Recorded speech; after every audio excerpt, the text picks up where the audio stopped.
जगातील 8 शहरांचा संपर्क तुटला असून 3 घरांना धोका कायम आहे. तर भूस्खलन झालेल्या डोंगराची माती भात लागवड केलेल्या शेतात देखील गेलेली आहे. त्यामुळे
Yeah, hi guys. A very good afternoon. I hope I am audible and visible. Yes, Mash. Okay, Aditya, would you like to say something before we start? You said yesterday that you have to talk something with them. Just a sec. Sorry, come again. Yeah. So you had to discuss something with the candidates before we start? No, I think we'll take the questions at the end. Okay, perfect.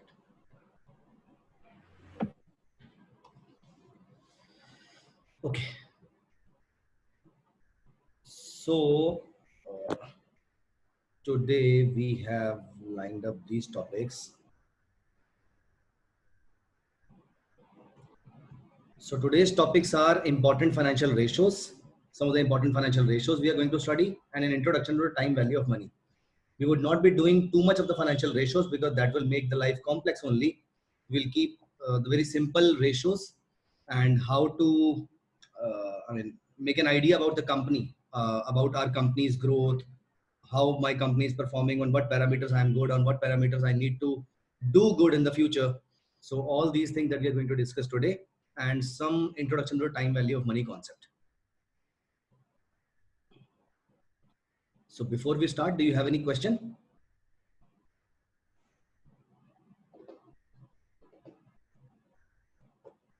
Okay. Just give me a minute and then we'll start.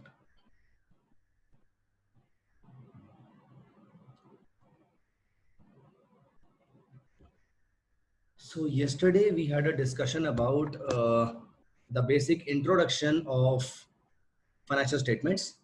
We had a discussion about company shares, some types of shares, benefits of owning a share, what are the rights a shares give you, voting rights, dividend rights, capital appreciation rights. Apart from that, we had a discussion about the directors and expenses, income, broadly P&L statement, depreciation, amortization. We had a discussion about the balance sheet, assets, liabilities, and then we had a brief discussion about the cash flow statement. We discussed about the three cash flows: cash flow from operating activity, cash flow from investing activity, and CFF, cash flow from financing activity. So this is what we discussed yesterday. Today we will be downloading, of course we do not have the annual reports of the unlisted companies. If you are running a company, or if you would be running a company in the future, then you might have a lot of financial data with you, but this data is not available publicly. So as of now, we'll do our analysis on any public listed company. Like for example, at the National Stock Exchange, there are around 2,000 companies listed. At Bombay Stock Exchange, we have around 6,000 companies listed. We can take out any of the company and we can start judging that company on the financial parameters. Not just on the financial parameters, but we will also try to look at, there was a question, I think yesterday or day before, that how to check whether the management is good or not.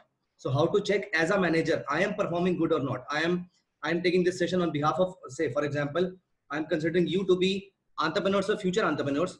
So I would be thinking like, how would you like to judge yourself whether you are acting as a good manager or not? How your investors gonna see you considering the looking at the financials, because they will not be in touch with you in day-to-day life, but how they can judge you looking at the financials or looking at some of the information available in the public foray. So some important financial parameters, some important financial data that we'll be covering here. And to start this analysis, I opened a sheet earlier also. I'll open that sheet again.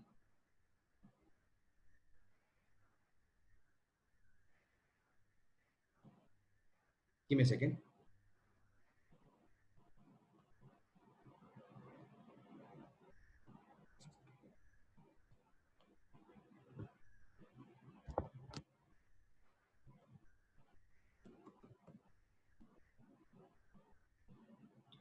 We'll be taking out a company, and from very scratch, yesterday we must have downloaded one company's annual report.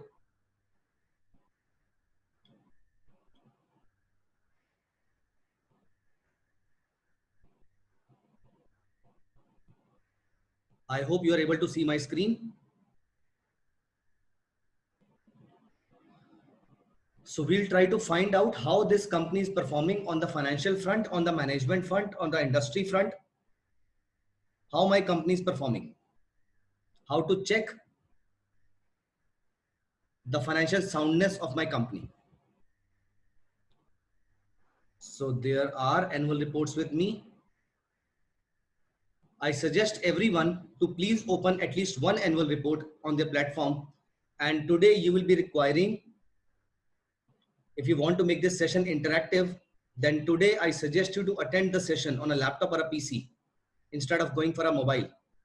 Or you can attend it from mobile, but keep a laptop or a PC. I mean, sit around laptop or a PC so that if there are certain calculations we can do, that will be good.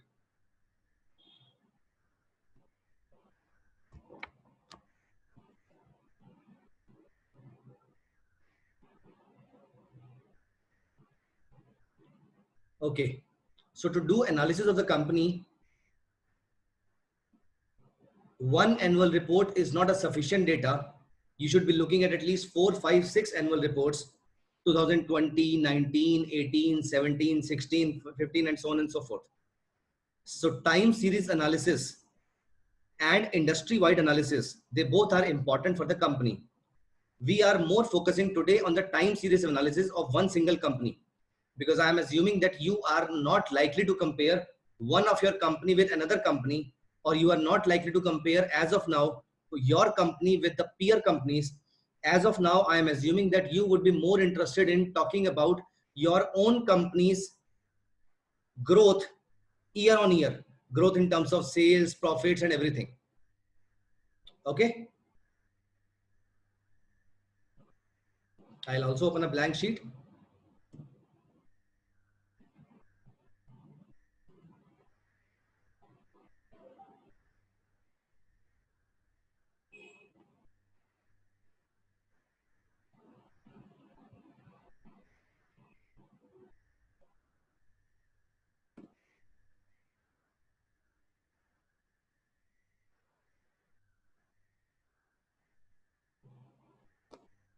Okay.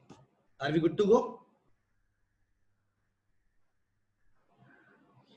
Can I see the hands of those people who will be doing these calculations along with me? Of course, there will be certain people who will be attending through mobiles. They might not be able to do that. Okay. Sure. Okay, Arvind. Okay. So there are two ways. See, we made a profit and loss statement yesterday, and I will see if I have it handy with me. Sales, gross profit,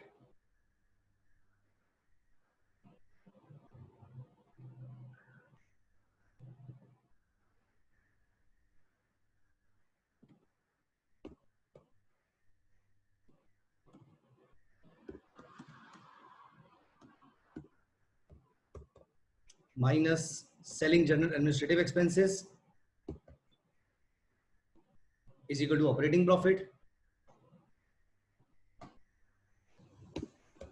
minus Amar, this operating profit is also called. Priya, this operating profit is also called.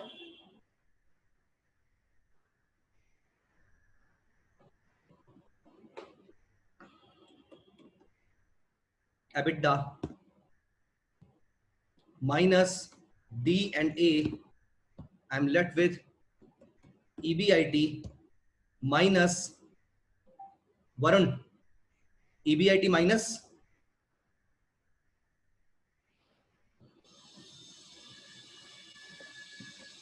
interest.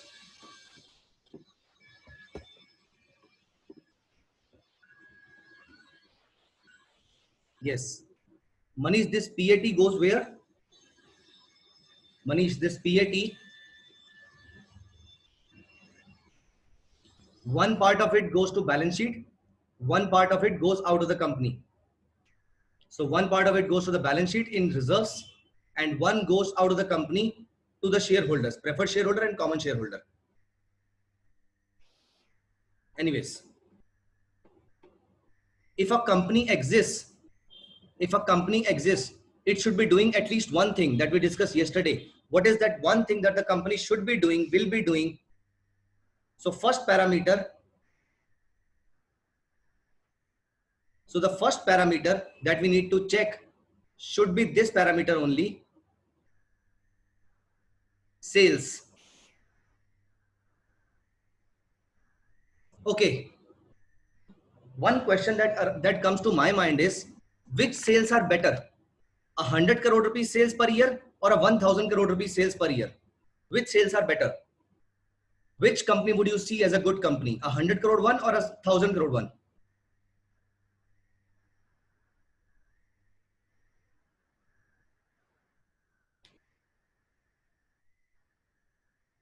We cannot judge using these numbers.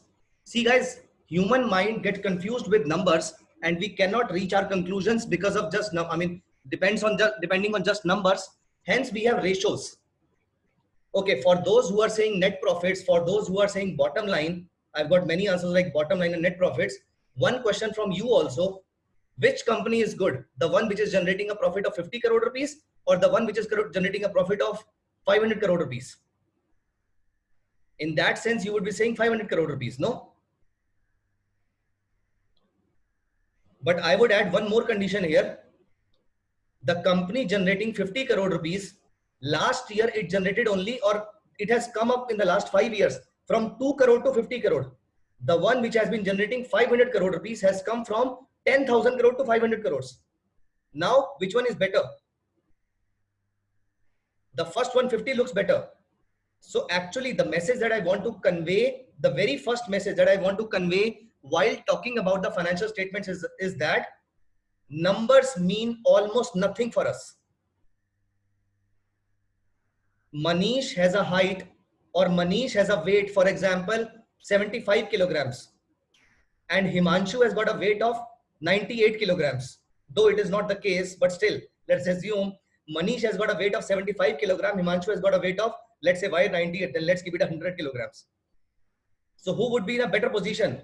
Not sure. For example, Manish has gone, I mean, of course, it depends upon BMI and the height also, but Manish has gone from 60 to 75 in the lockdown period, because everyone has now become a master chef at their homes. So Manish has gone, for example, from 60 to 75, and Himanshu has come down from 150 to 100 or 130 to 100. So yeah, so it depends. It actually depends, right? So numbers mean nothing. It is the relative comparison of these numbers that may mean something for us. So talking about sales, we should be comparing, instead of these 50 and 500 crore rupees of sales, we should be comparing my own sales with the previous sales. My own sales with the previous sales.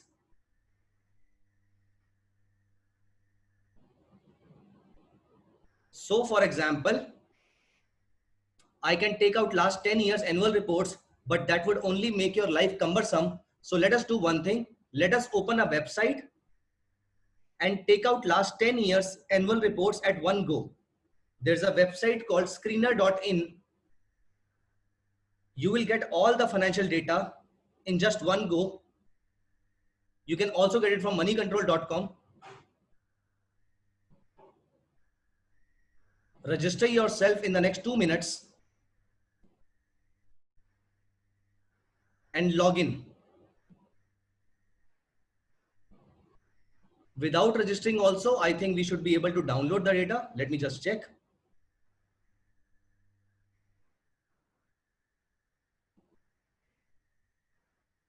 So let us talk about, for example, a company, a small company which we are not biased of. We do not know much about this company, which is Jan Irrigation. Just to keep your views neutral, I can study about HUL also. But the problem is that with HUL, you are already biased that it's a good company, for example.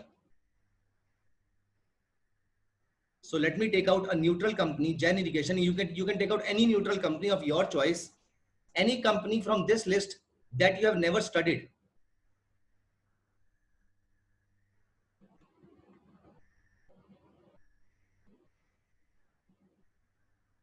Okay. Go to screener, put the name of the company.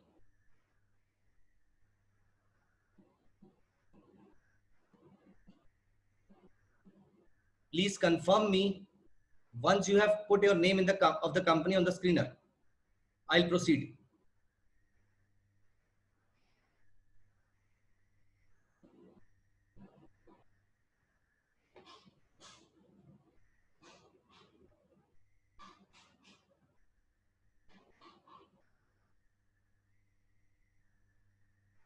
Let me briefly introduce this website. This is some basic ratios of the company, which we are of course not interested in. We'll be doing our own analysis. This is the price chart. Again, we are not interested in this. Analysis, not interested. I am interested in profit and loss account as of now.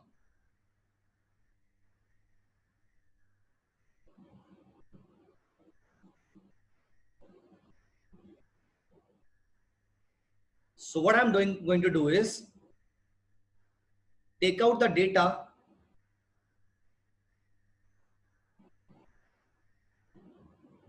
Take out the data. Day before yesterday, we had a discussion about a few terms. How many types of incomes are there? One is a gross profit. Other is a operating profit. Third is a net profit. Fourth was trailing profit. Fourth was historical profits, historical earnings. Fifth was trailing earnings. And sixth was forward earnings, upcoming earnings. So we know about 6 earnings. This trailing earnings is of the last 4 quarters or the last 12 months. This is TTM, trailing 12 months. This is TTM, trailing 12 months. As of now, I am not concerned with this TTM. I am just copying this data from 2010 to 2019. I am copying it and pasting it on the blank Excel. These are the sales of my company. Please let me know when you have copied.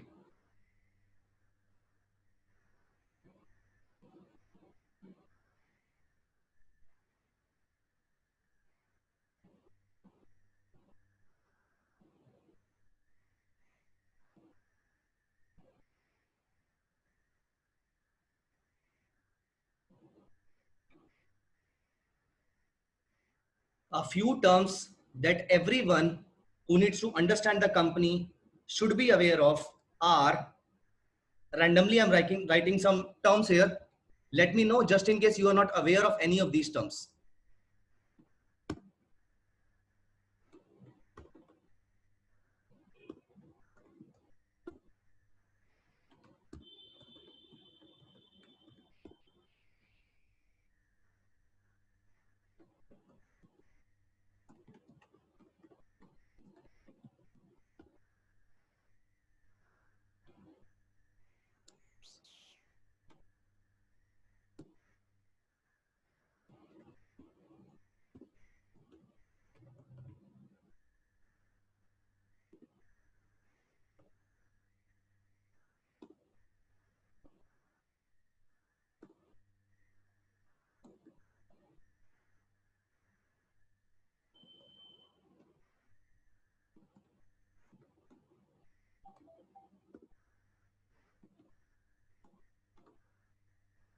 I think yes. I'll add this. I'll add a few more terms if I get in my mind. Yes.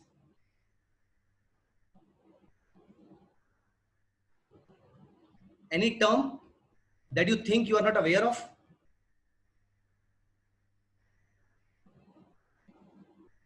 Before we proceed analyzing the company, I'm very sure you are aware of the first 5 terms. Trailing and forward earnings, we have already discussed.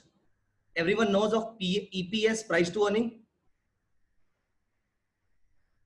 Okay, intrinsic value. Intrinsic value is the, so Dr. Somini is interested in buying a company because of the dividends that the company is going to declare. Okay, before that, tell me one thing. Just give me a second. Yeah. This is the marker. Vishaka, at what price you are willing to buy this marker? At what price you are willing to buy this marker? Vishaka. Manish, you too. Priya, you too. Vishaka, are you a trainer? If I may ask, Vishaka, are you a trainer? Then why do you need this marker? Do you need this marker on a daily basis? Do you use a marker daily? Then why do you want to buy this marker? So the point that I want to convey, put forward here is that anyone buys something for the future benefits. Vishaka, even I am giving it to you for 10 rupees. You are actually wasting the 10 rupees. But as a trainer, of course, after the lockdown, I'll be training on whiteboards only. So I'll be using this marker almost on a daily basis, rather on a daily basis itself. And even if someone sells me this marker for 50 rupees or 70 rupees or 100 rupees, then also I am making a benefit out of it, because I'll be earning more than the cost of the marker from this marker itself. So we buy some product because of the future outcomes, because of the benefits that we get from the company, from any of the products. What is the benefit that one gets from the company? What is the benefit that one gets from the company? It is the dividends that we are interested in. So how to value a company? The best way, or one of the best ways to value a company is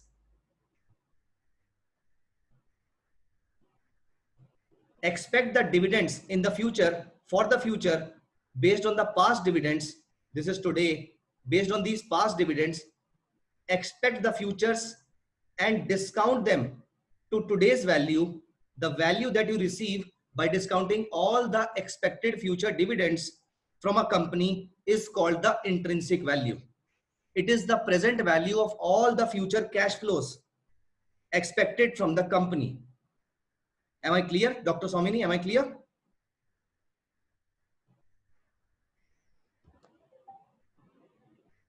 So it is the expected future dividends from the company. Coming back, rest all terms I hope you are aware of now. EPS can also be of 2 types: basic EPS, diluted EPS. If time allows, we'll discuss this later. Okay, let's come back. So this data we had already copied 2019 to 2010. Now how to calculate? At what rate my company is growing? At what rate my company is growing, or my company has grown in the last 10 years? How to calculate this, the growth of my company in the last 10 years? So we need to calculate the compounded annual growth rate of my company. We need to calculate the compounded annual growth rate of my company. What is the formula for compounded annual growth rate? Equal to final number divided by initial number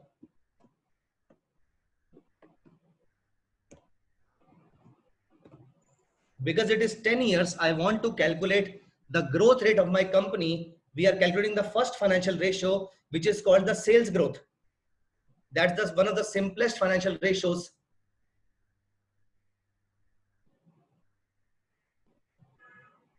Why 9? Because in the 10 years time frame,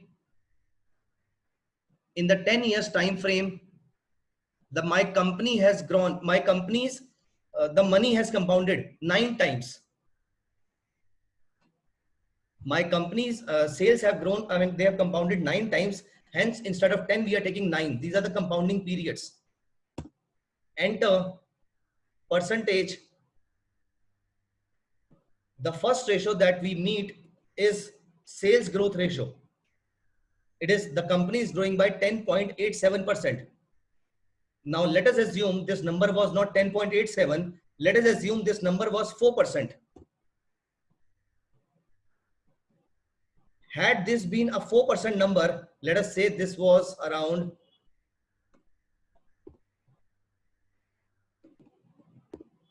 yes. What about this number? Is this a good number or a bad number? This sign is for the power, raised to the power. If you are using a newer version of Excel, you can directly use the formula RRI, number of periods 9, present value this, and future value this.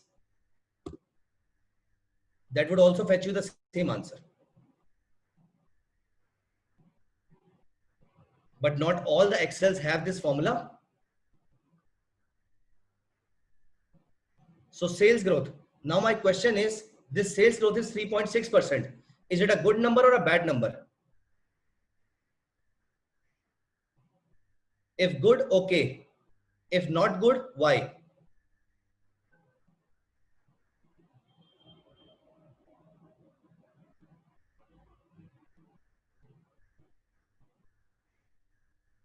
The industry is also growing by this rate. Now what is your answer? The industry is also growing by the same rate. What's the answer?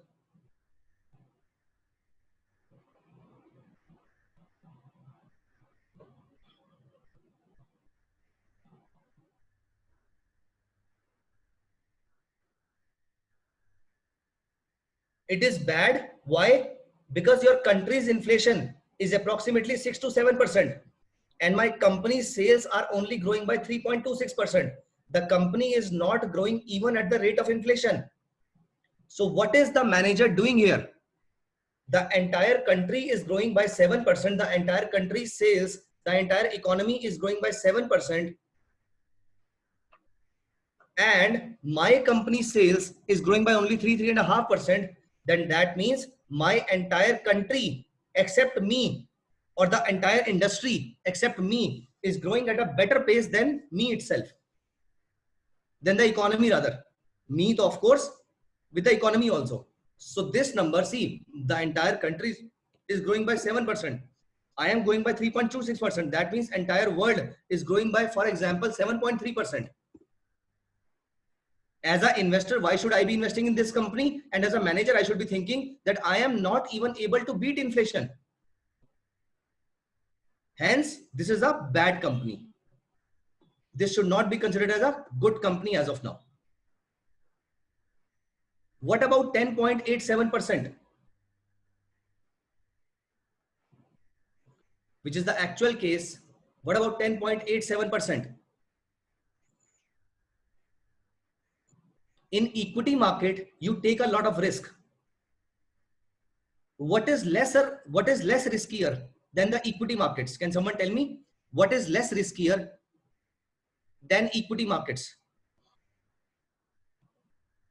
Which debt? Government debt or the corporate debt? Yes, debt is less riskier than equity markets. But which debt is lesser riskier, slightly lesser riskier? Government debt is the least riskier. Corporate debt is slightly more risky, I mean, slightly riskier. So we can place it like this: equity, corporate debt, and government debt. Government debt is giving you a return of 7 to 8%, for example. Corporate debt is giving you a return of 10 to 11%, for example. So equity should be giving you a return of more than 11% or less than 11%. Of course, more than 11%. Now, even my sales are not growing by 11%. Why should I be entering into, why should I be becoming an investor of this company? Now one may put a counterpoint here that sales are not growing. That's perfectly fine. Maybe the profits are growing because we are more interested in profits. We are not interested in sales. We are interested in the bottom line. But when sales itself are growing by only 11%, profit may grow by 13, 14, 50% for 1 year, 2 year, 3 year. For how long you'll be doing a cost cutting? For how long you'll be cutting on the expenses? Eventually, to earn more profits, you will have to do more sales. And that is the best way to generate the sales, not by cost cutting only. So hence, I believe any company whose sales are growing by a minimum of 15%, a minimum of 15% should be considered as a decent company. While if you're talking about a smaller company, then you are taking even more risk. Then that means their sales should be growing by 18%, 19%, 20%, 21%, 22%, something like that. I believe in only investment in only those companies which have a sales growth of at least double the inflation. You are a good company provided you are able to beat inflation by at least double the margin. Making any sense?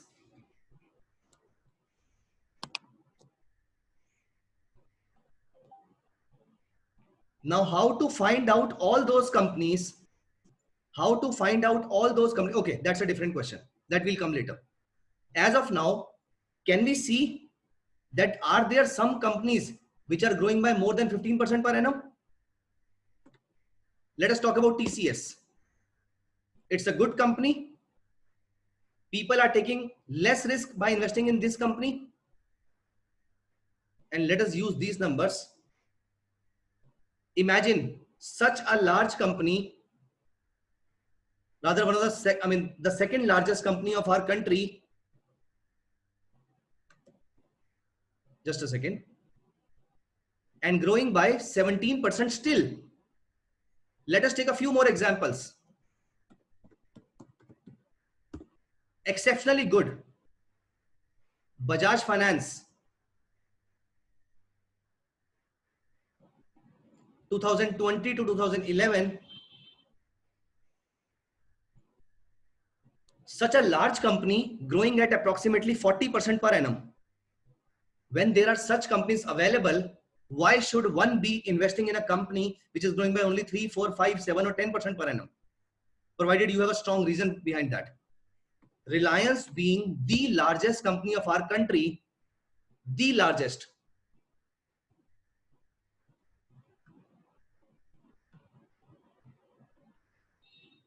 This company is growing by 10% per annum, where you are not taking, where you are taking a very, very meager risk. And talking about this 2019 to 2010, until last year it was growing at 12%. Now it has become a massive company, a big company. Talk about Asian Paints.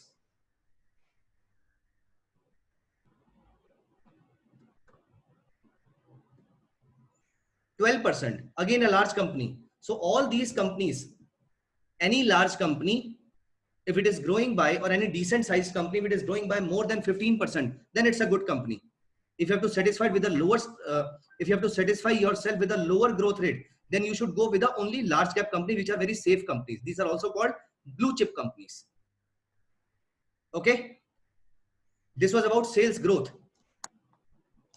Can we find out using the same website why I was asking you to register yourself? When you register yourself, I go to tools. I am creating a stock screen. Sales growth in the last 10 years, greater than 15.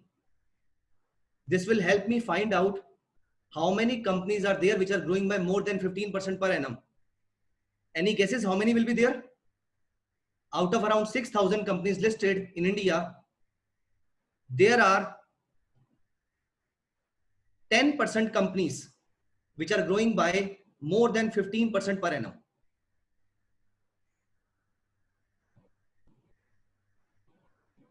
All these companies, do you know why investors love these companies? Because they are growing at a good pace. and they have been doing it for a consistently for more than a decade now, almost a decade now. Okay, now sales is just one part of the column.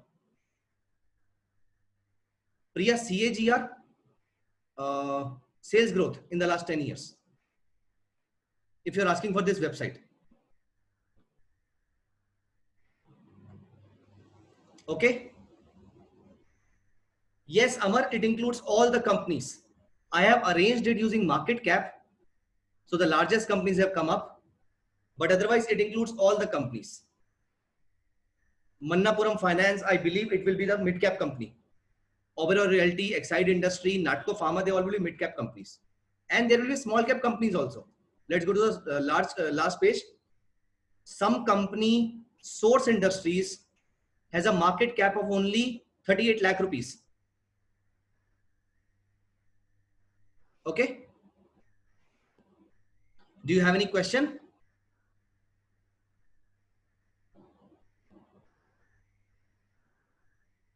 Let's move on.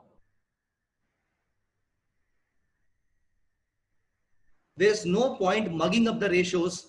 Like this is called the interest coverage ratio. This is called the debt to equity ratio. No need to mug up all these ratios for everyone.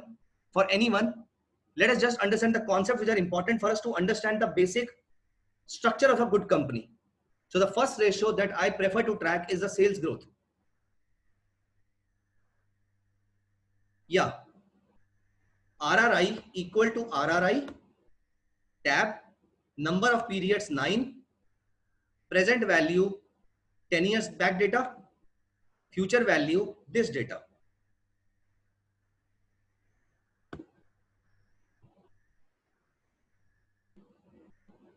I'll write the formula here. This is the formula.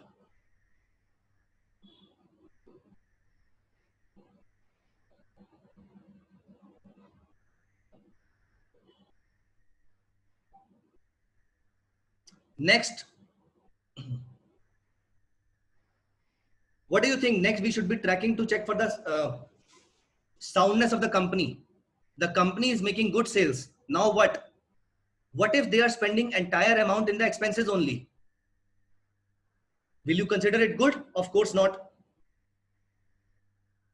So let us talk about the margins here. A good company would always be doing good sales at a good margins. Yes, Manish will be coming to operating profit also. The margin of the sales would result in profits only. So in a way, instead of calculating the profit or the profit growth rate, I am calculating the margins here, because margin will tell me one more thing. The margin will tell me, imagine now, I am giving you a couple of cases here. Case number 1, my sales are increasing, but my margins are decreasing. Case number 2, sales are decreasing, margins are increasing. Case number 3, sales decreasing, margins also decreasing. Rather, I would like to put it like this. Case number 1, when I increase my margin, my sales goes down. Case number 2, when I decrease my margins, my sales go up. Case number 3, even after decreasing the margins, my sales go down. Case number 4, even after increasing the margins, my sales are increasing. Which company would you prefer?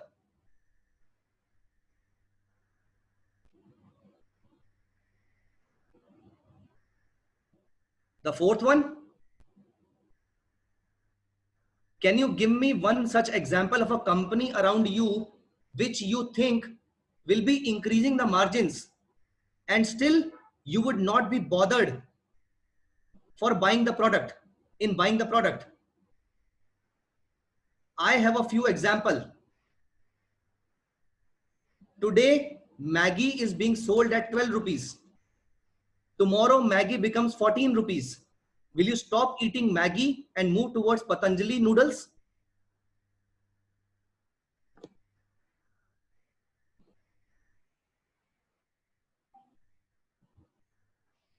Amul butter, yesterday also I was giving that example. Amul butter will become 5% expensive just because of this 5% increase in their margins. Will you stop eating Amul butter and move towards some other butter? Yes, if the taste and quality is good, then we can consider. But Dr. Somini, if the taste and quality was good, then it was already good. Why did not you shift so far? So chances are you are not going to shift because you have not already liked the taste and the quality. But yes, I mean, the point is absolutely valid, but the chances are less, right? So margin would also let me know about the soundness of the business of the company. Hence, instead of going for operating profit, I would be happy checking margins and comparing it with the sales itself, sales growth itself. And that would also give me another idea of how my company is placed in terms of industry comparison, peer comparison. One company, the first company was this one, no. Yeah, sales increasing, margin decreasing. The second company was this one, sales decreasing, margin increasing. Third company was this one, and fourth was this one. Even though the margins are increasing, sales are increasing. That means this company is at the best located, at the best location in your entire industry comparison. So that will fetch me, that will give me a lot of things. Hence, I would prefer checking the margins. Now, in terms of margin, one question that arises is, what should I check? Gross profit margin, operating profit margin, or net profit margin? Gross profit margin, operating profit margin, or net profit margin?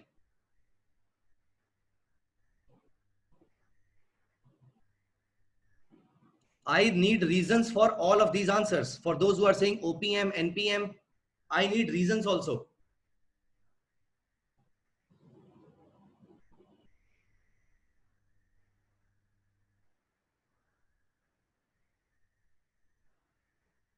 Absolutely right. As an investor, so the question is, who are you? If you are an investor, then you should be checking net profits, because it is only net profits that you will be getting. If you are the creditor, then go for operating profit margin. If you are the employee, check gross profit margin. But we are studying this company as an investor only. Hence, we should be checking for net profit margin. Though it is equally good to check operating profit margin also. So you can check any of them, but in a better position. You will be in a better position when you check net profit margin. Okay. Now the question is, what should be my net profit margin? The higher the margin, the better it is, or the lower the margin, the better it is? The higher the margin, the better it is, or the lower the margin, the better it is? And I think I have already given this answer yesterday also.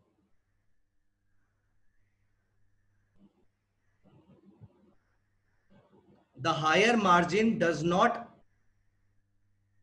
always mean a good company, or the lower margin does not always mean, may not always mean a bad company. Yes, the competition would arise. Okay. So net profit margin, neither it should be, but higher than the competitors. Yes, higher than the competitors, provided my sales are also growing. Just higher than the competitors is not sufficient, because just by increasing the margins, maybe my sales are decreasing. So my net profit margin should be higher than the competitors, along with one condition, that my sales growth should also be higher than my competition. And then it may be a good company. Making any sense?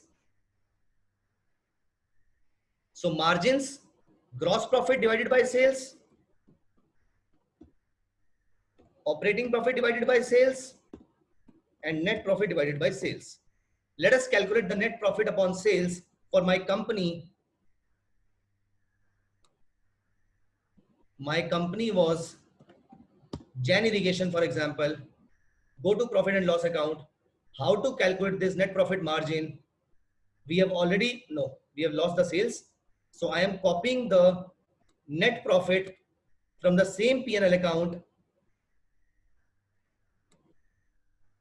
putting it here. This is net profit.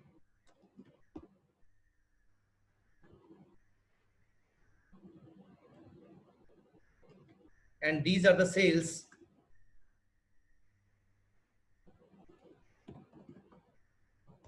Equal to this divided by this, which is 7.4%.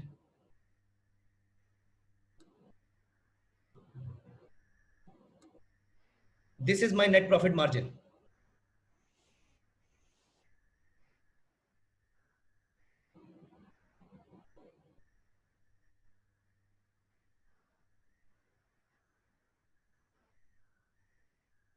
Let us draw a chart of this company.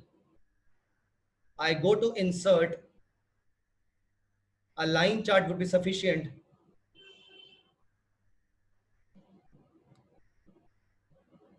Does it look good to you? Does this chart impress you?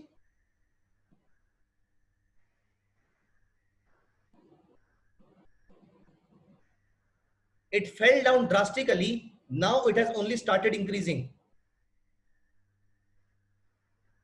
But again, this margin is significantly low.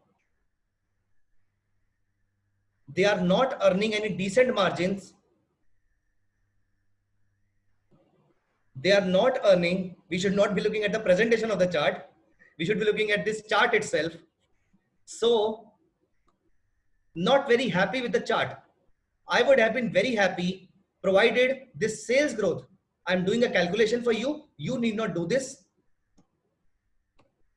And I'll tell you what I'm doing. You just stick to basics here. I'm doing a slightly complex calculation here.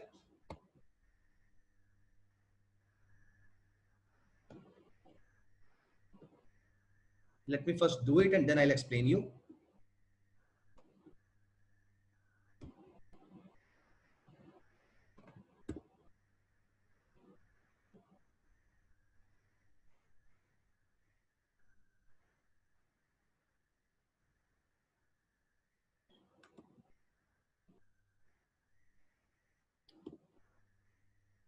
The way you calculated, see guys, what I've done here is the way you calculated last 10 years sales growth rate. I have done it for last 10 years, 9 years, 8, 7, 6, 5, 4, 3, 2.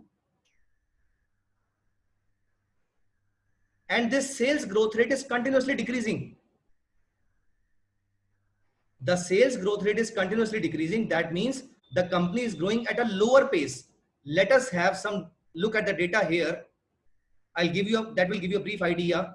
Look at this compounded sales growth. The company was growing. The company has been growing or has shown a growth of 11.75% for the last 10 years, while for the last 5 years, the recent 5 years, the growth rate is only 8%. That means the first 5 years were better than the previous 5 years. Do you agree with me on this or not? You getting my point? The previous 5 years were much better than the last 5 years. The recent 5 years. So is it a good parameter? Is it the company on the right track? Just consider these two numbers, 10 and 5 years. I don't think so. You should be growing. You should not be degrowing. And same is visible here. The company's growth rate is coming down and the margins are also not very impressive.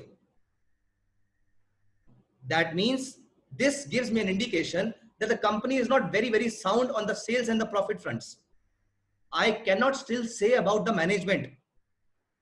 I cannot still say about the cash flows, but I can safely say that on the sales and the profit front, the company is not doing very extraordinary, very good. Are you getting my points? We have considered 4 ratios without actually theoretically studying them. We are trying to calculate these 4 ratios. Sales growth, gross profit margin, operating profit margin, net profit margin. Making sense?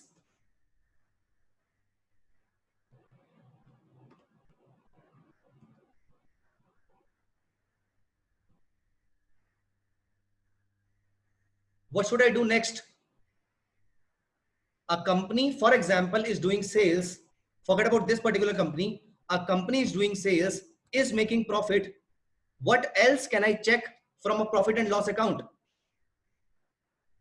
This is the profit and loss account in front of you. What can I check more in P&L account?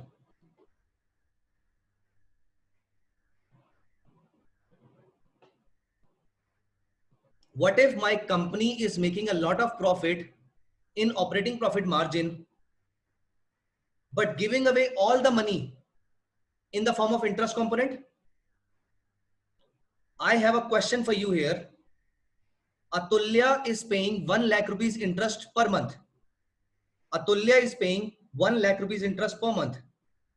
Priya is paying 4 lakh rupees interest per month. Who is in a better position? Atulya 1 lakh, Priya 4 lakh.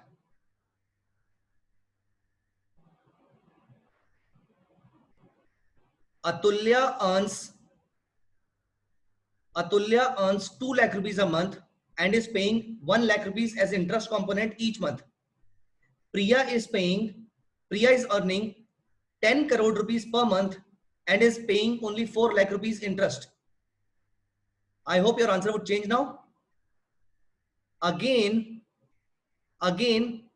remember, all my answers would go like this. Numbers would not matter. Numbers would not matter. It is the relative comparison. It is a comparison of numbers with something that would matter. Interest in comparison to the earnings should matter, not the interest itself.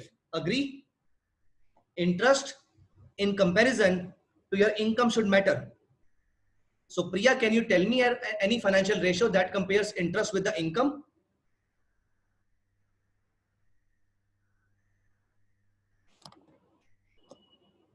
Okay, no worries. It is interest coverage ratio. ICR, interest coverage ratio. ICR is equal to, or understand ICR first, interest coverage ratio. How many times your earning is able to cover the interest component? How many times your earning is able to cover, is able to hug your interest component? For example, your earning is 100 rupees and your interest is 10 rupees. So ICR is equal to earnings divided by interest 10 times. You are in a very, very good position. You have a home loan of 20,000 rupees per month while you earn more than 2 lakh rupees a month. Why should you worry about the home loan? While if you are earning 25,000 rupees a month and paying 20,000 rupees as interest component, then you should definitely worry. So ICR is equal to EBIT, earning before interest and taxes, divided by interest expense. Arvind, the higher the better or the lower the better? The higher the better or the lower the better? The higher the better. But let us have a look at a few examples here.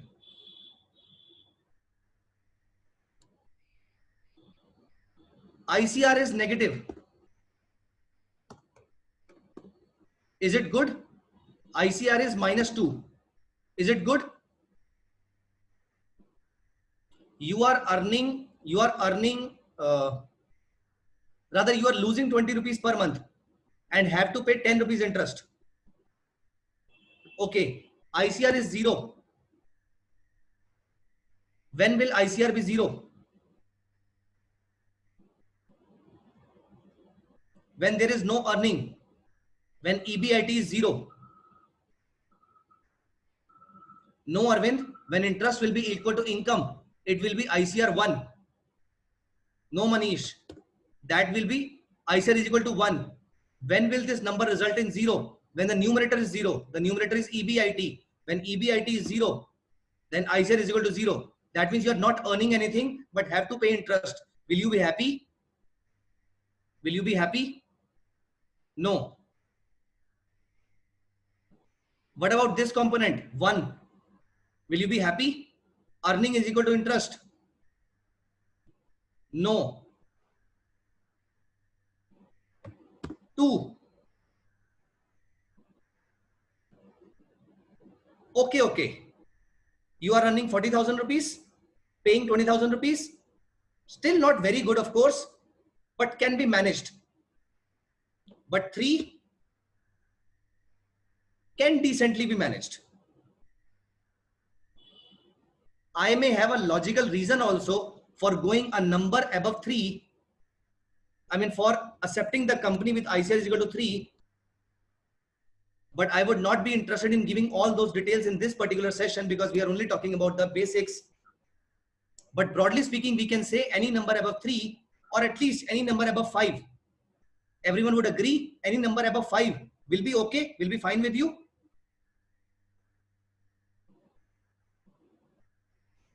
Let us talk about interest coverage ratio. ICR is equal to interest coverage ratio.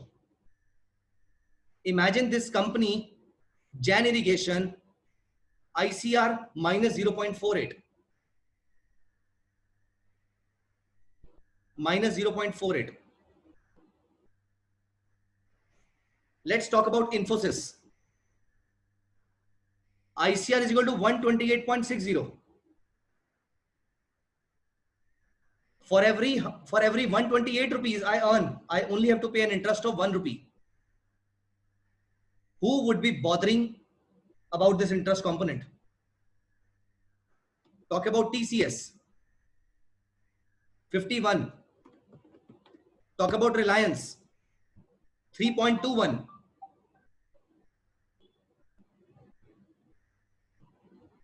But now they have issued the rights shares and they'll be repaying the debt. And then this interest component would come down next year onwards.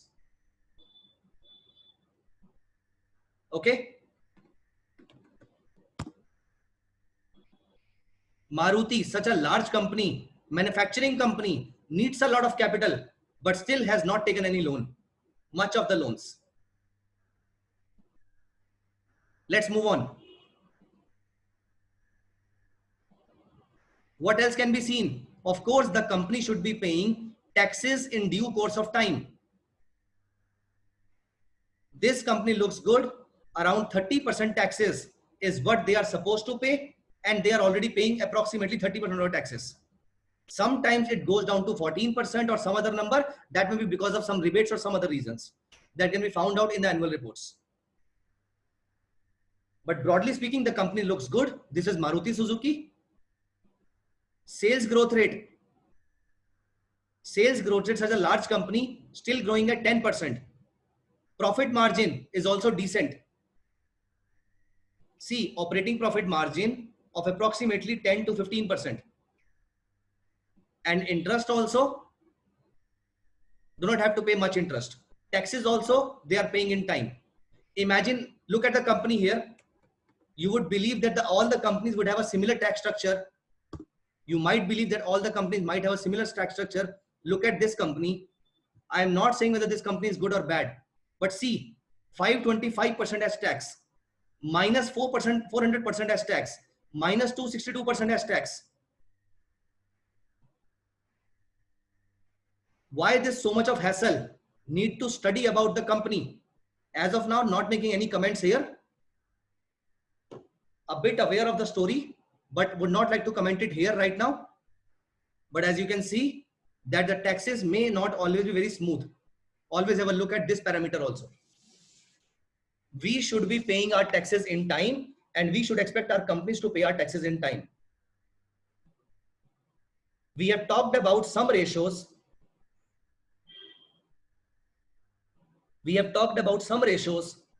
And you are free to ask me any question on any ratio on the profit and loss account. In the next 15 to 20 minutes, we'll be talking about balance sheet and cash flow statements. Priya, I hope you have already given answer to yourself. In a negative income, Priya, one reason can be in a negative income, you are paying the outstanding taxes.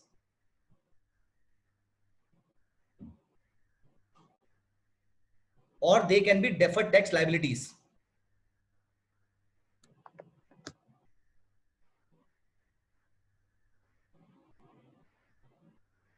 Arvind, you will have to repeat this video. I mean, you will have to see this video at least a couple of times. People take 2 years, 11th and 12th class, to understand all these ratios.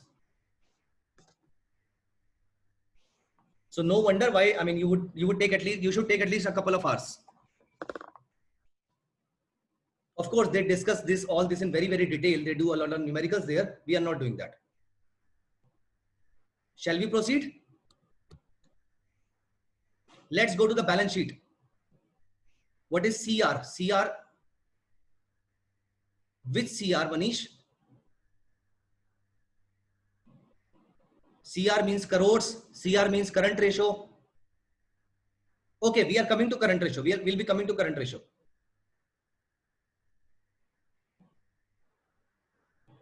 Okay, let's move on. Let's go to the balance sheet. Can someone tell me? Yesterday I told you, what is the equation of balance sheet?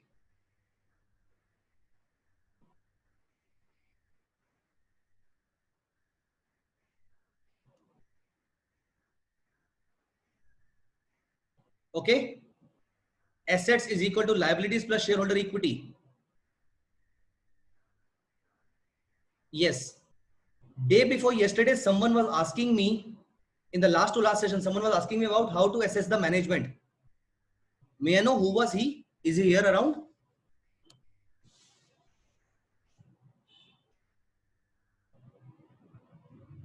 Okay, Amar, you asked. Okay, we'll be coming to that also.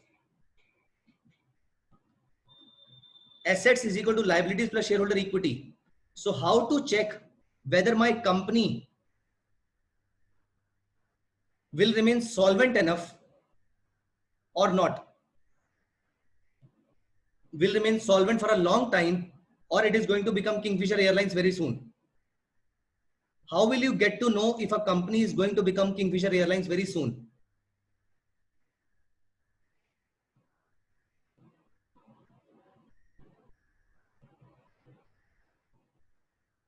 Priya, I think we have better ways of finding it out. One of the good ways is talk about debt ratios. So one is current ratio. Current ratio is equal to current assets upon current liabilities. Current assets upon current liabilities. Current assets we all know, current liabilities we all know. We discussed about it in the last session. The assets, okay, let's not go into that much detail as of now. So current assets upon current liabilities. Everyone understands this? Current assets should be more than current liabilities or less than current liabilities?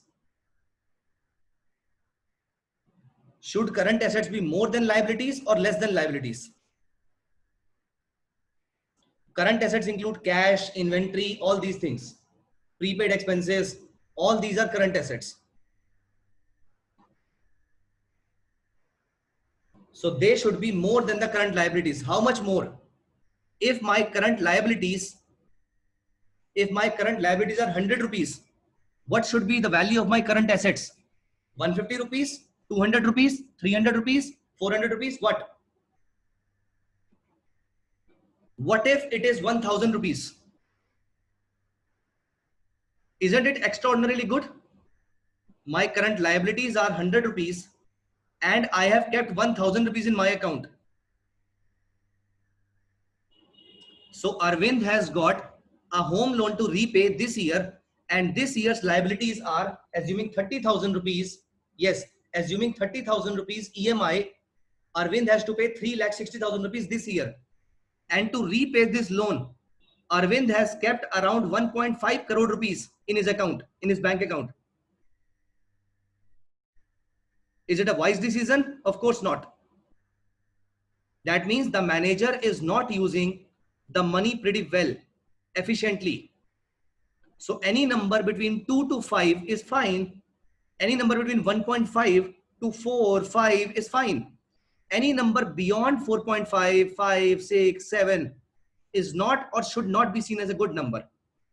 That means your management is not efficiently managing the money. He is not a good financial manager. And Amar, we will keep on discussing all the parameters, how you can assess the management. This is just one parameter. We'll be coming to many such parameters in the next half an hour.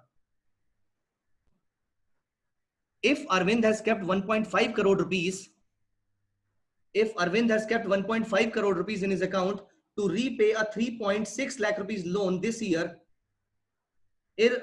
what is the problem with Arvind? Arvind is becoming very cautious. Arvind is becoming very cautious. Is it good? Is it bad? It is not good. He is not managing the finances well. He is not a good financial manager. And we want our company's management to be efficient, good financial manager, and also an honest one. Okay? So this number should be more than anywhere between 1.5, or as textbooks say, I would like to go with that also. Any number between 2 to 5 is fine. Any number above 5, though these are not hard-coded numbers, it can be 1.8 also, that's also equally good. It can be 5.5 also, that's also equally bad. So any number between 2, 3, 4, perfectly fine. Any number above 5 should be considered as a not so good number. But the most important parameter that I look for in a balance sheet, again, you can have another ratio, which is quick ratio, which is quick assets upon current liabilities. Quick assets are those assets which can be quickly converted into liability, converted into cash. So all these current assets minus, what do we say, inventories and some other basic expenses, they become quick assets, and quick assets upon current liabilities is equal to quick ratio. Not going into too much detail about it here. Let us talk about a very, very important parameter, very, very important ratio, which helps me find out, which helps me gauge the long-term solvency of the company. Debt to equity ratio.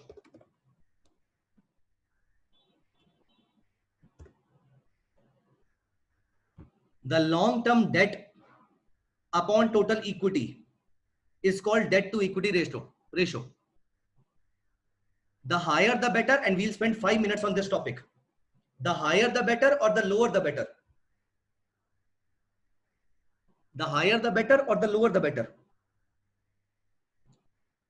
Do not tell me what is written in the textbooks. I am asking your views.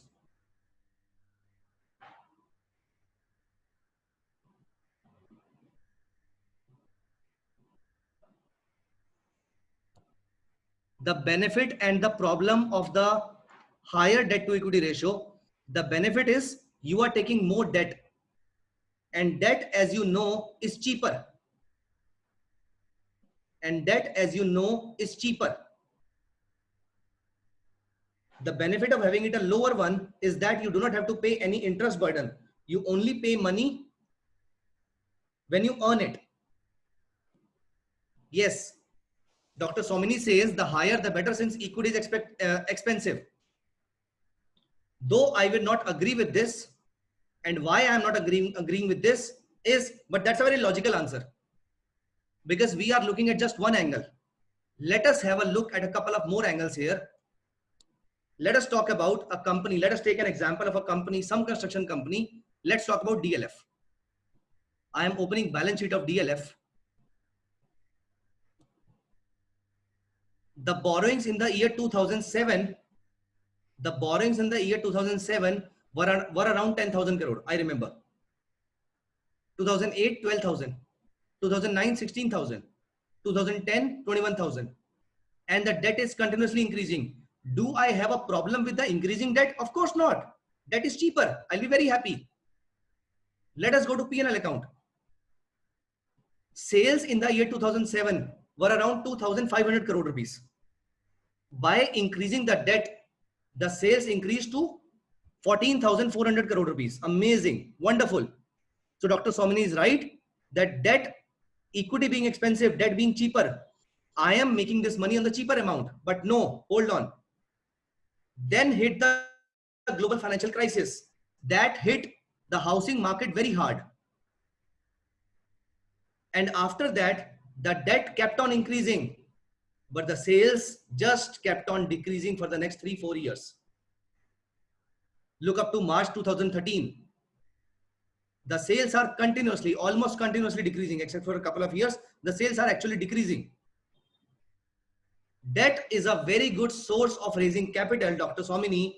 Debt is a very good source of raising capital as long as you can promise me that your sales will keep on increasing, that there will be no financial crisis going forward.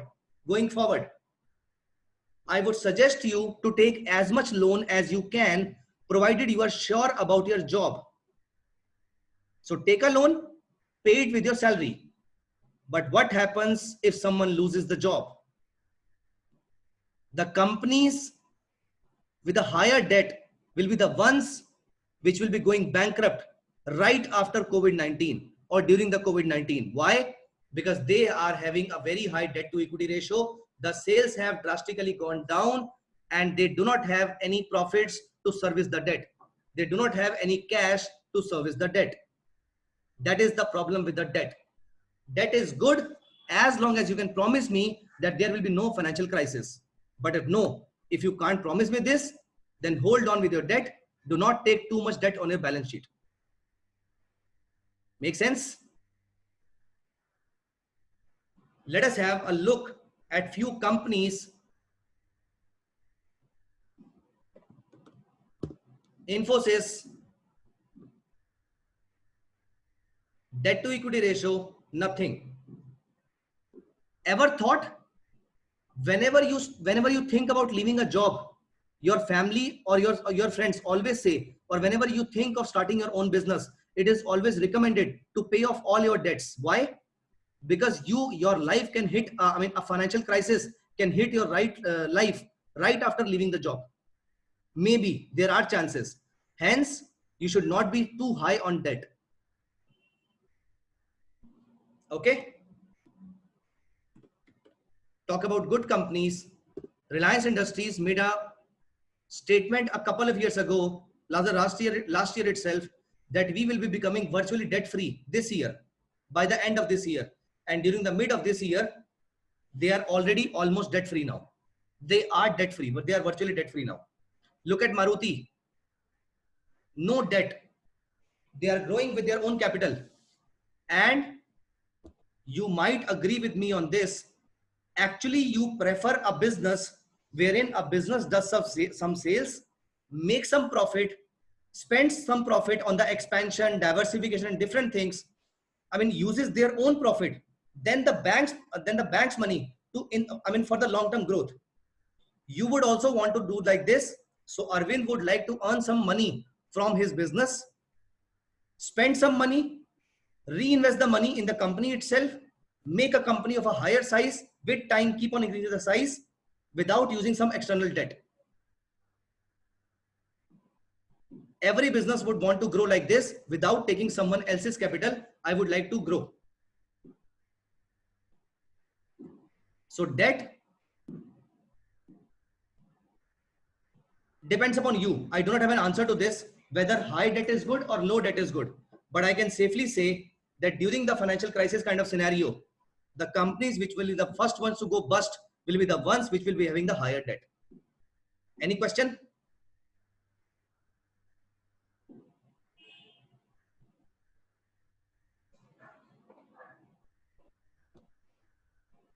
We have talked about profit and loss and the balance sheet. I hope all these ratios, and we have discussed about few ratios here, financial ratios, sales growth. Similarly, you can calculate profit growth also, gross profit margin, operating profit margin, net profit margin, interest coverage ratio, tax ratio, current ratio, quick ratio, and debt to equity ratio. So 1, 2, 5, 6, 7, 10. We have discussed about 10 ratios so far. Take a minute, take a pause. Do you have any question?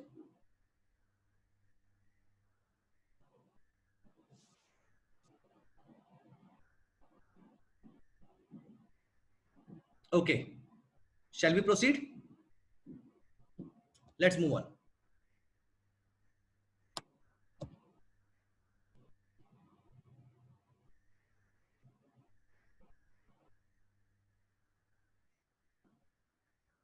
Okay, next is cash flow statement.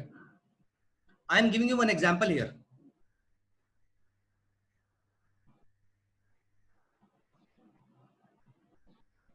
Manish runs a college and there is a counselor, there is a coordinator there who is managing everything, and Manish has gone on a leave for a very, very long time, for a few years, let's say for a decade. So he is only taking the reports on the phone itself. So now the coordinator has told Manish that our sales in the last 10 years have grown by approximately 18% per annum. Will Manish be happy? Sales are growing by 18% per annum. Manish asked about the profit also. She says that the profit is growing by approximately 17% per annum. Amazing. Manish is happy. Manish is blushing.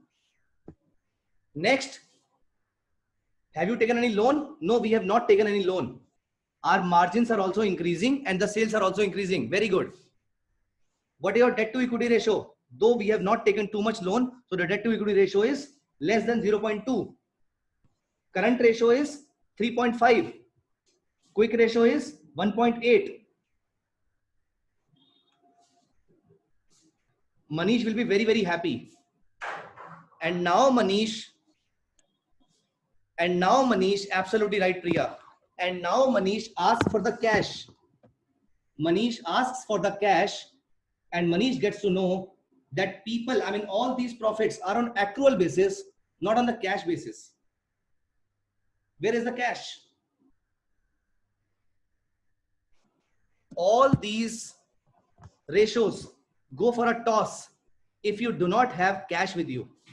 And as an investor, your company's investor is only interested in cash from you. Why? Because either you are going to pay them dividends and that will be in the form of cash. I mean, investors invest with you for the sake of dividends, and dividends can be paid only through cash. I mean, most of the dividends are paid through cash only.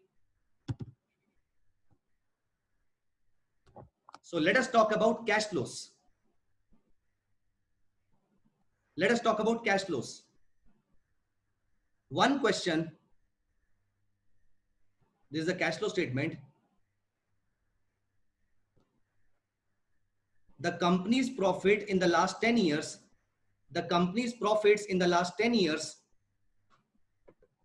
had been 1,000 crore. Could you please suggest a number of the cash in their balance sheets? I mean, in their cash flow accounts?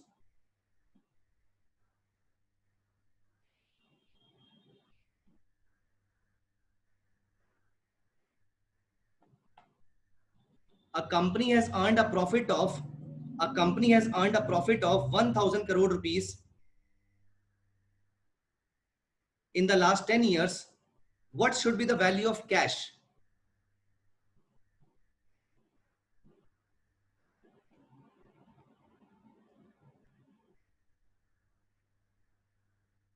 It should be less than 1,000 crore rupees.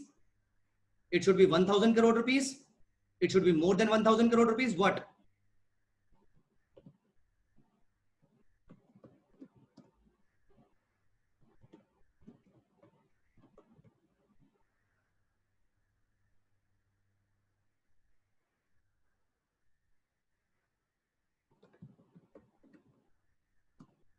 Okay.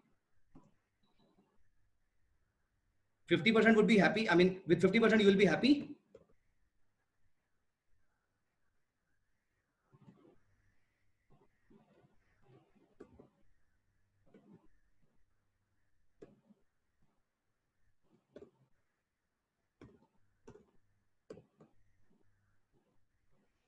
Okay. Okay, one question. Can this company have more than 1,000 crore rupees cash? Can this company have more than 1,000 crore rupees cash?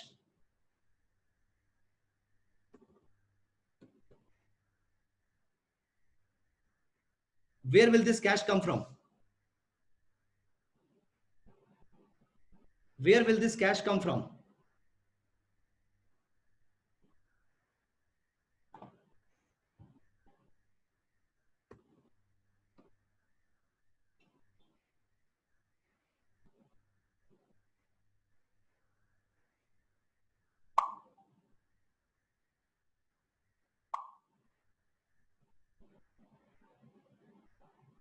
I am talking about cash flow from operations.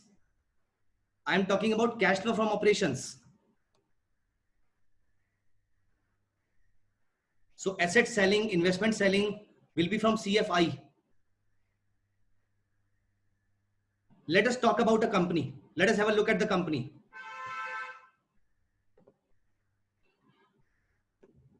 Before that, let us look at Maruti itself. Maruti's cash flow from operations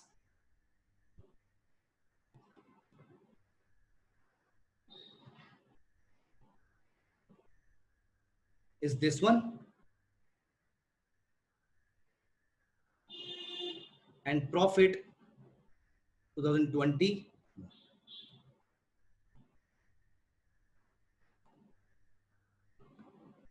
This is my profits. This is my cash.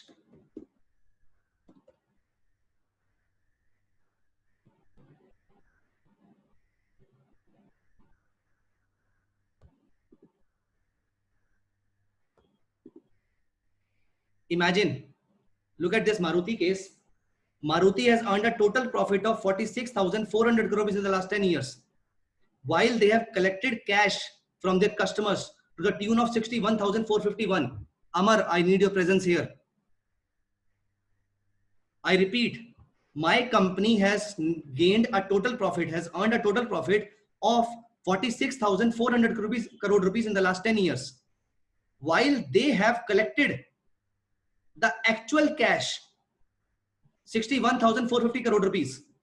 What does this tell you?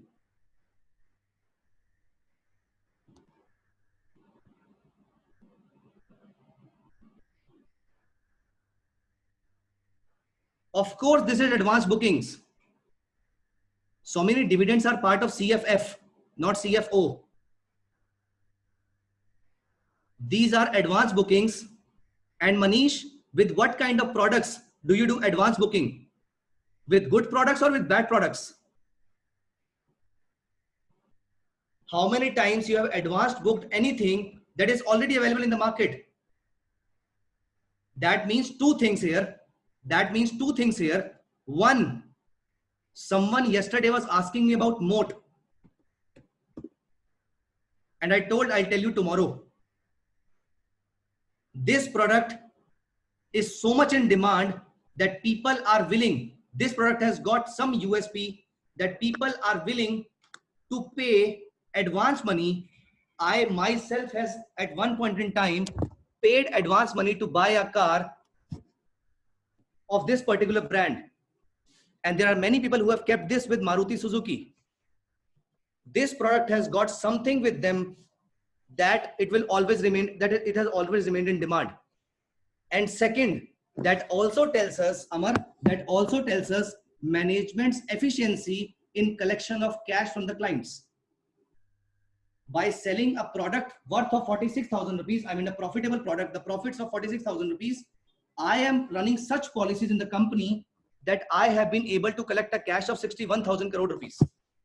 That's just one thing. That is the efficiency of the management. As of now, I am not talking about the honesty of the management. I am just talking about the efficiency of the management. If the current ratio is good, management is efficient. If the CFO, cumulative cash flow from operations, is more than cumulative profit after tax for the last 10 years, chances are management is efficient. If your sales and margins, they both are increasing simultaneously, chances are your management is efficient. Apart from some of the theoretical ratios that you already know, like asset turnover ratio. Okay? Amar, making some sense? As of now, we are just talking about the efficiency of the management. Let us now talk about the honesty of the management. Just last 5 minutes discussion, and then we'll be moving on to the time value of money. That's also an important concept. any time given to these two subjects is less. So I'm deliberately leaving some points here, but these much should be sufficient for you to get an idea about the company. Okay, one question. The company is run by the management. The company is owned by the shareholders. The company earns a profit of 100 crore rupees. Any idea how much salary can this management draw? So there are certain rules and regulations for the management, at least for the listed companies, I can say there are certain rules and regulations that decide the salary and the remuneration and the perks of this management. Not more than 11%. Broadly speaking, for most of the companies, Priya, not more than 11%. I think section 193, 194 describes everything. I'm not sure about these sections because I'm not the right guy to talk about it. But yeah, 194. Okay, Manish. So I was correct by chance. So I was telling you, yes. So I was talking about, okay, now 100 crore rupees profit my company is making, and my promoter is taking away a salary of 11 crore rupees. Yes, Priya. My company is 11% of the net profits. My company is earning a profit of 100 crore rupees, and my key management personals are taking away a salary of or total perks of 11 crore rupees, which is the upper limit. Should you be happy or sad? I repeat, my company making profit of 100 crore rupees. SEBI has prescribed that they can take away salary of 11 crore rupees, and they are taking a salary of 11 crore rupees itself.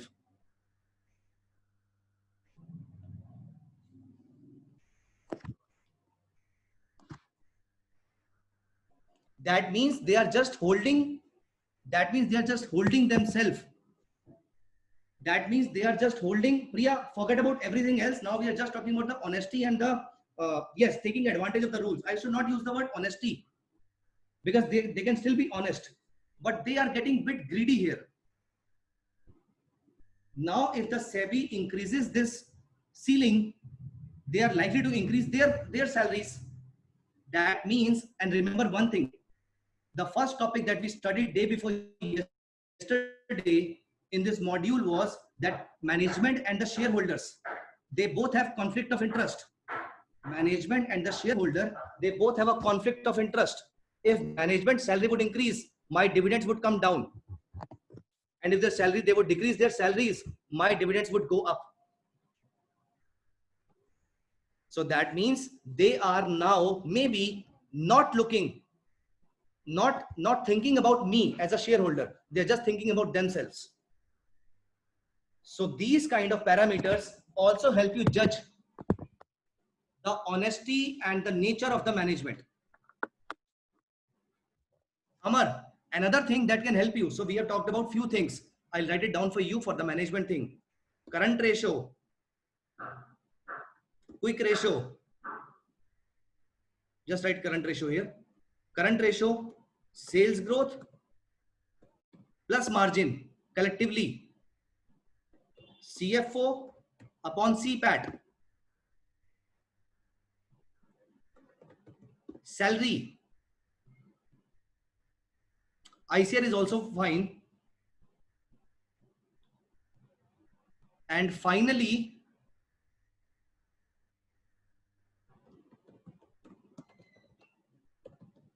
what about promoter holding?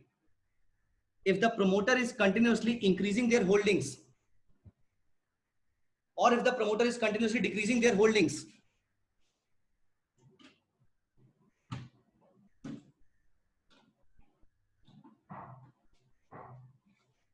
I'll show you an example here.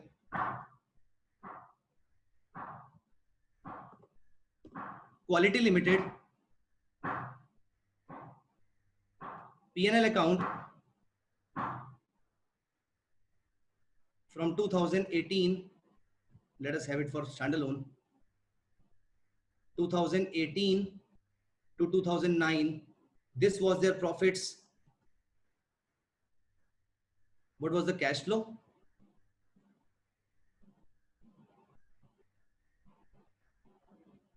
'18 to 9. I'm deliberately not taking the 19 thing.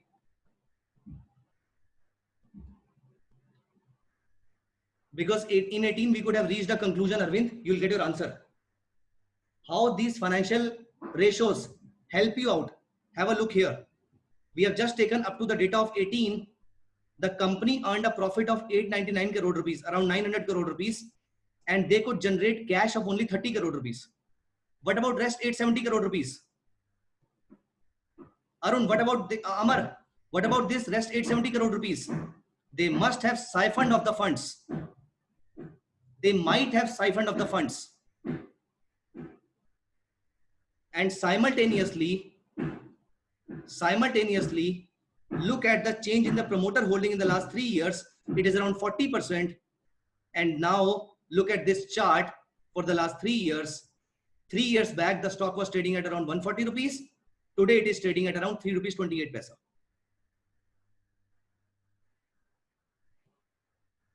%98 fall in the stock price. This was inefficient, dishonest, and all kind of bad words that you can use here.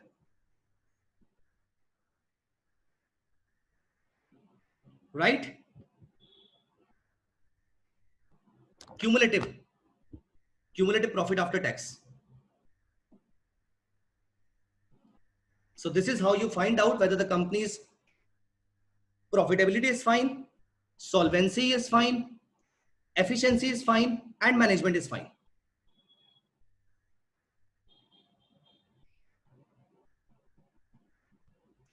With this, I would like to end this topic here itself about understanding the financial statements or the ratios in the financial statements. And we have tried to actually calculate these ratios practically.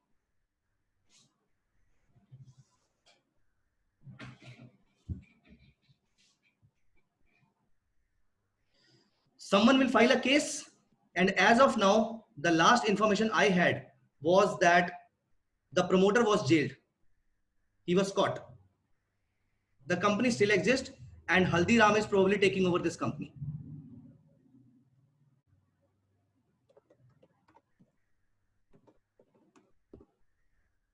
And this quality is not quality walls.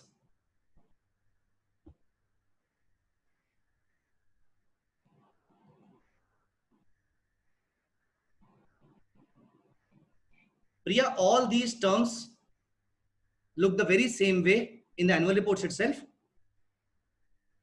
You can go through them by yourself. They will be almost same, these terms, right? I'll prefer discussing another topic now.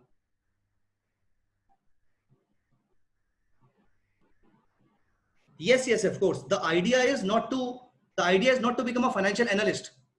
The idea is to understand the annual reports. In debt to equity ratio, if short-term debt is high, can be considered as good? Yeah, short-term debt, we do not have a problem as long as current ratio is not less than, doesn't go below 1 or something like that. Okay.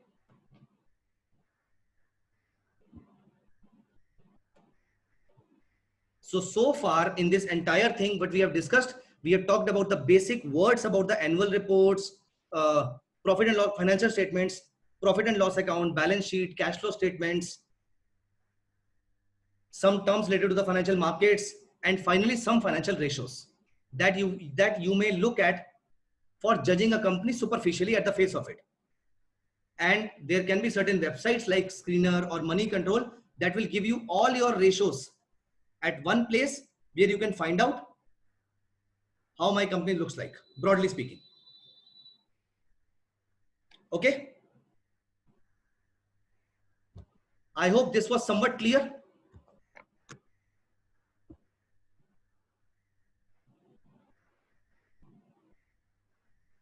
Yes, corporate valuation certification would also require these terminologies.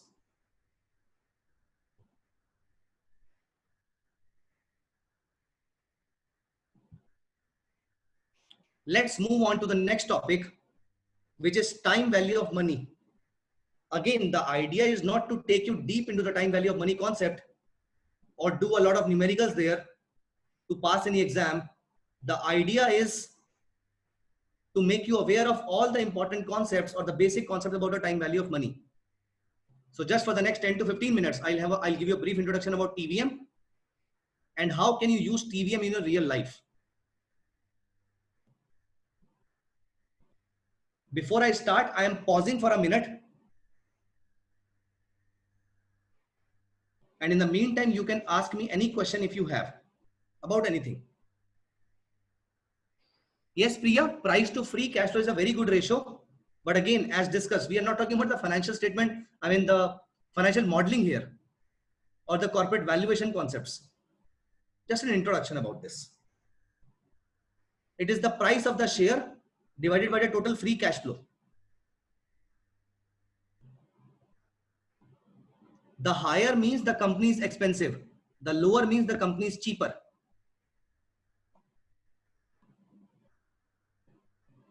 Okay. Shall we proceed?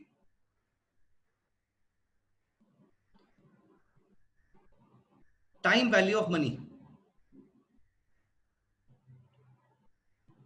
Time value of money means that the value of money, I mean, why do you need to understand the time value of money concept? Because the value of money is different in different periods of time. The value of money is different in different periods of time.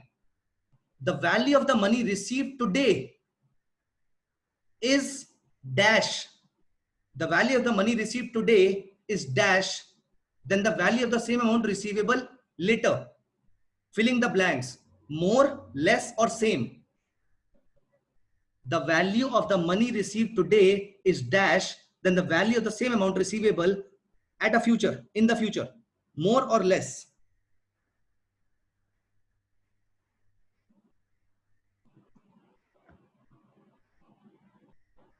A parent tells a child that either take 100 rupees today on this Diwali or take 100 rupees on the next Diwali. The same 100 rupees. What should he prefer? Today or tomorrow? Today or next Diwali? Today. That means the value of the money today, Priya, is more than the value of the money received tomorrow. Why? Why I'll be happier receiving this money today? Because I can invest this money. I can invest this money and earn some interest for the next 1 year. So the value of money return on the value of the money keeps on decreasing with time because of the inflation also. The difference in the value of the money today and tomorrow is the one that we call as the time value of money. I repeat, the difference in the money, the difference in the value of the money today and tomorrow is referred to as time value of money. Given a choice or receiving today or tomorrow, one should always choose today. And what are the reasons that may be attributed to the time preferences? One, we have investment opportunities. I can invest this money in stock market, or I can invest this money in bonds, and I can money later also, and I can earn money on this later also. Second, future is uncertain and riskier. Then also makes sense that we should be talking about taking money today itself. And last, inflation, purchasing power, that generally keeps on decreasing. And this is the reason why we should be accepting money today itself. Any question?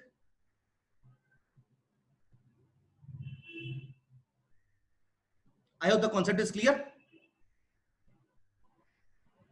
And there are two methods of adjusting the cash flow. There are two methods of adjusting the cash flow for the time value of money. One is called compounding and other is called discounting. Compounding is the process of calculating future values of the cash flows. And discounting is the process of calculating present value of the future expected cash flows. These two terms collectively form the basis, form the pillars of time value of money. I repeat, compounding is the process of calculating future values of the cash flows, current cash flows. And the discounting is the process of calculating present value of the future cash flows. And there are two concepts there. One is the simple interest and the other is compound interest.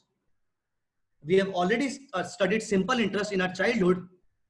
So I'm not going to focus anything on simple interest here. We should be focusing compound interest. We should be focusing on compound interest. Compounding. Someone has said that compounding is the eighth wonder of the world. Anyone who doesn't understand it pays it, and anyone who understands it receives it, earns it. And compound interest is actually a life changer. The sooner you start investing, the better it is. This concept is given to us by compound interest only. It is always good to start. What is the best time? What is the best time to start investing? The best time to start investing was 10 years ago. What is the second best time? It is today. So start investing if you want to turn the tide of the compounding in your favor. And talking about compound interest, the formula that rules compound interest is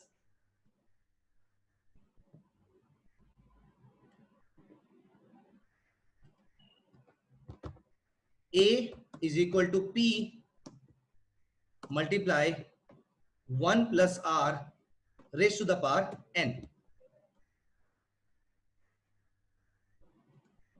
A is equal to P into 1 plus R raised to the power N.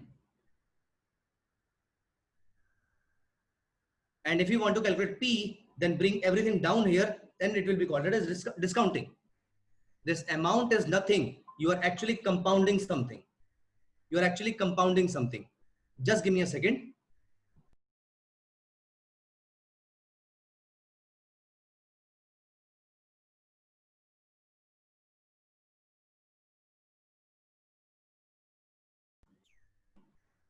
Yeah. So A is equal to P into 1 plus R raised to the power N. This can also be written as future value. A is the future value. Or let us write down nice. Do not compare these two things here. The more important things for us to understand here is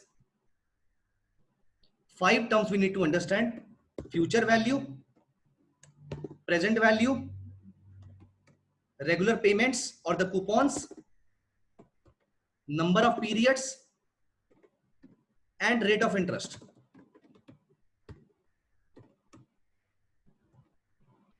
These are the 5 parameters that decide everything, that are the determinants of this entire concept of compounding and discounting. I will just show you an example here. Give me a second. I'll open a file.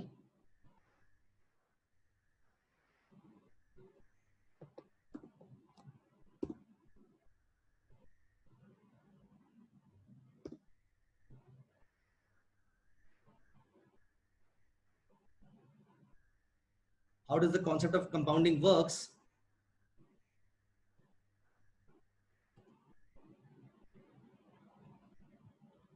If you plan to save $300 annually for 10 years, so you are actually depositing 3,000 rupees or dollars at a rate of interest of 15%. That means every amount of yours.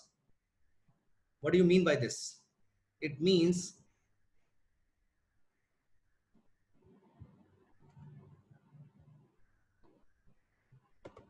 $300,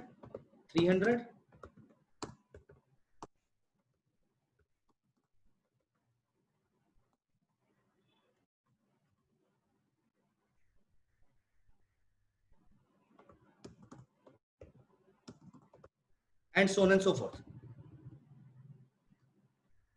This amount remain invested for 10 years. This one remain invested for 9 years. this one for 8 years, 7, 6, 5, and so on and so forth. And the compounding took its toll, compounding took its place here. They acted on this. And the formula that can be applied on Excel there is basically equal to FV. I would not be going into detail of deriving all these things and using the basic formula. Hence, to save on the time, I'm directly using the formula on Excel is equal to FV. What is the rate of interest? It was 15%. Number of periods, 10 years. Payment, you deposited 300 rupees or $300 because it was a cash outflow. So I'm using it as a negative number. Present value, you deposited nothing today. And let us assume you deposited, okay, leave it for now. So you deposited in total 3,000 rupees, but because this deposit happened for 10 years and the compounding took place on this entire money, the value of the money at the end of the period, which is called the future value, has become 6091.12. That's the benefit of compounding. We actually found that rate R when we were using the formula of CAGR. So we assume that this number has compounded in the case of Jain irrigation, which has become from 2,000 crore rupees to some 9,000 crore rupees. So what is, all these numbers do not matter.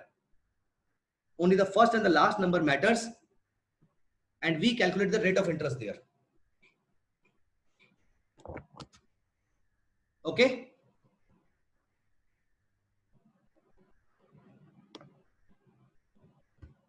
Any question, guys? We are understanding a very basic concept here. The concept itself is very basic, and we are also not doing anything extraordinary here. We are also discussing just basics of the basics.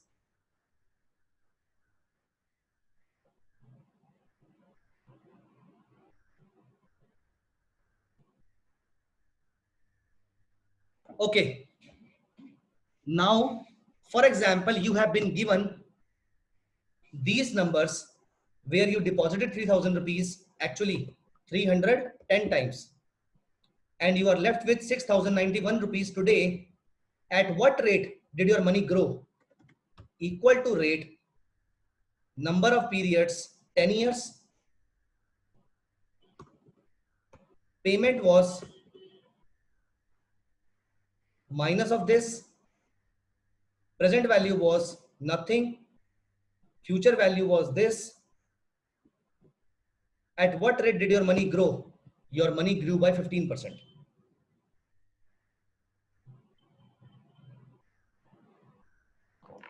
So this entire concept, we are actually using these 5 terms only.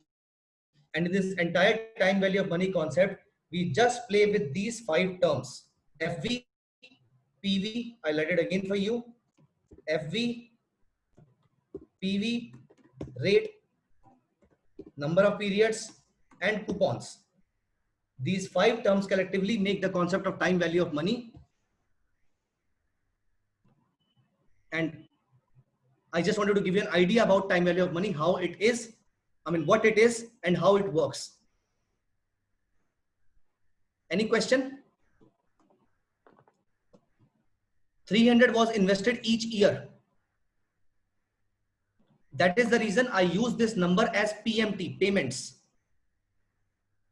This was payment, a regular payment, a coupon payment. Had this been invested only once, I would have, instead of, okay, let us calculate future value again, equal to FV, rate of interest, I know 15%, number of periods, 10, PMT, nothing was deposited for 10 years consistently.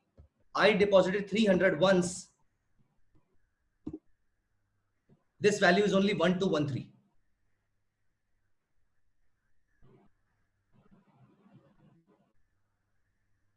Okay, Dr. Somini?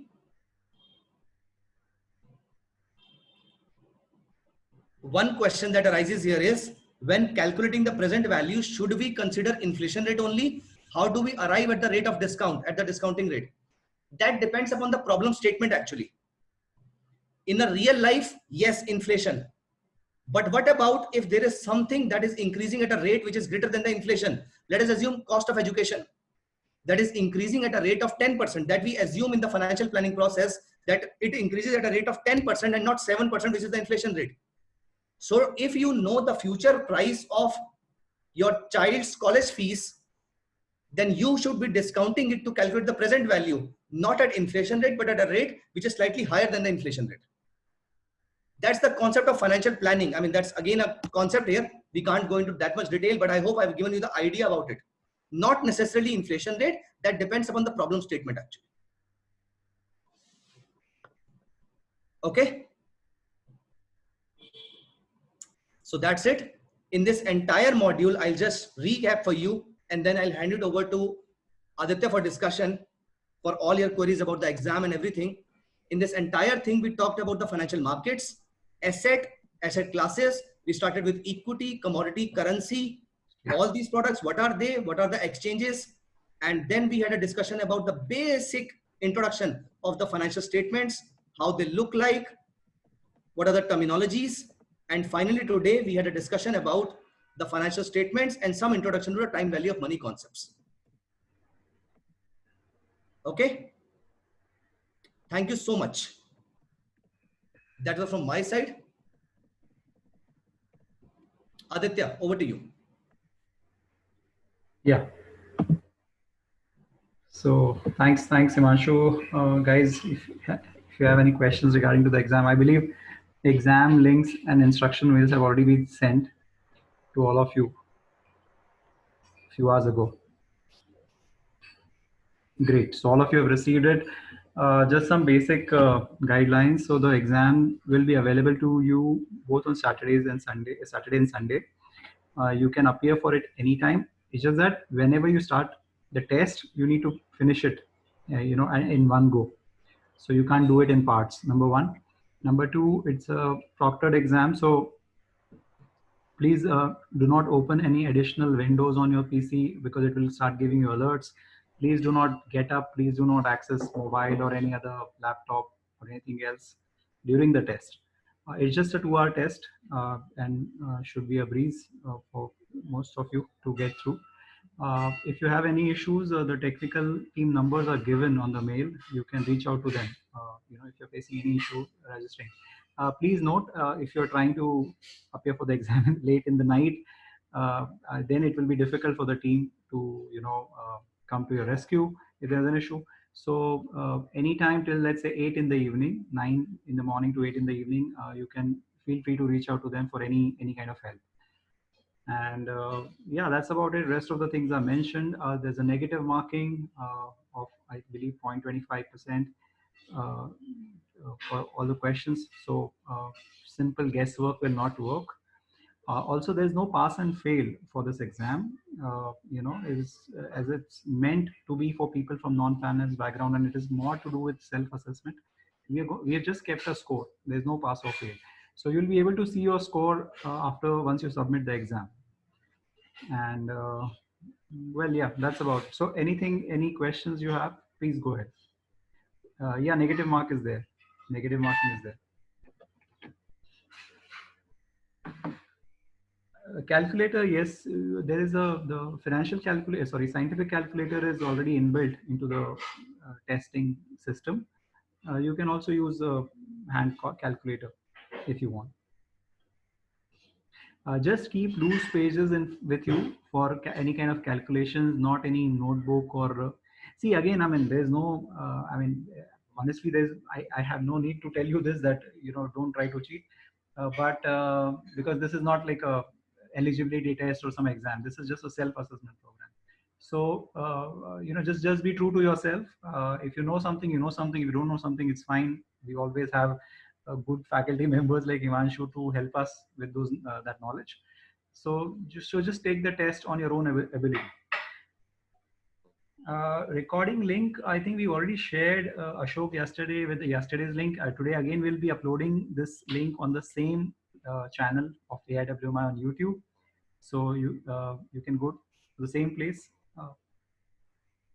Today's session should get uploaded within the next 3 hours max.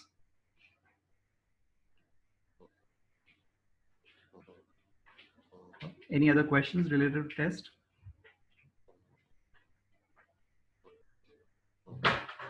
We'll not be able to give individual reports. We'll be coming up with a consolidated report after the exam.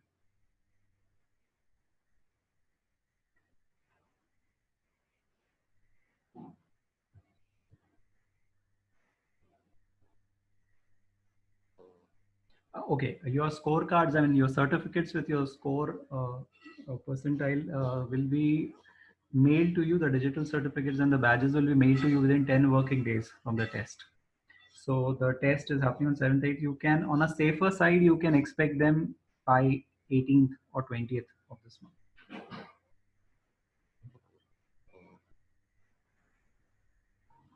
Yeah, I'm not sure. What do you mean by reviewing the answers, Priya? Do you mean after submitting the test or before submitting the test? No, after you have submitted the test, you can't review.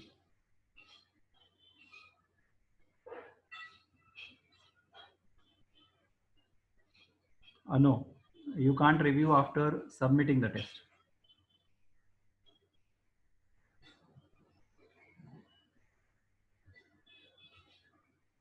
Guys, any other questions?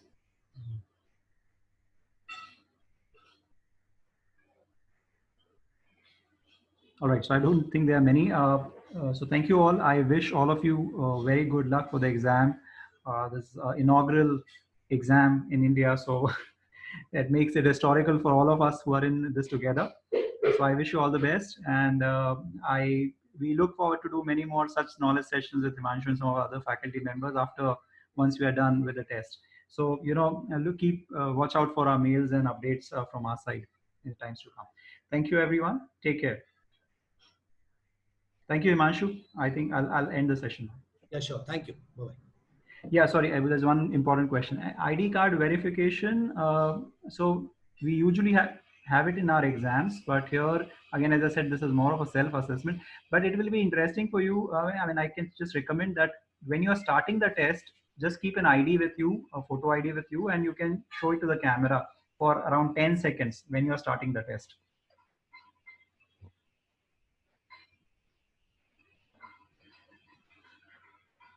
All right, guys. Thank you. All the best and take care.